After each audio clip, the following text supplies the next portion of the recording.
Hey there, tech enthusiasts. If you're staring at that frustrating flashing red light on your Hisense TV, especially on the 2025 models, don't worry, we've got you covered.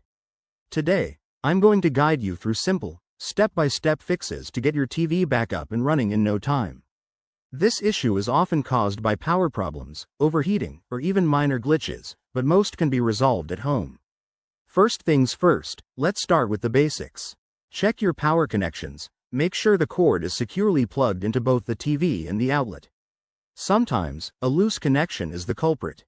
If that doesn't do the trick, unplug your TV from the wall for at least 60 seconds. This is called a power cycle, and it can reset any temporary glitches. Plug it back in and see if the red light stops flashing. If the problem persists, try a soft reset. Grab your remote and press and hold the power button for about 10 seconds until the TV turns off and on again. This might clear up any software hiccups. Now, for 2025 models, it's a good idea to check for firmware updates. Go to the Settings menu on your TV, navigate to System or About, and look for any available updates. Download and install them, as outdated software can cause weird issues like this.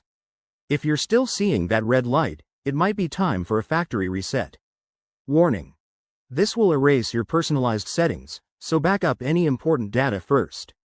In the Settings menu, find the Reset option and follow the prompts. But remember, if none of these steps work, it could indicate a hardware problem, like a faulty power board. In that case, contact Hisense customer support or a professional technician. There you have it, easy fixes for your Hisense TV's flashing red light. I hope this helps you get back to binge watching your favorite shows.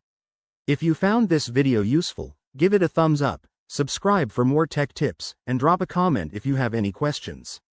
Stay tuned for more troubleshooting guides. Word count: 385.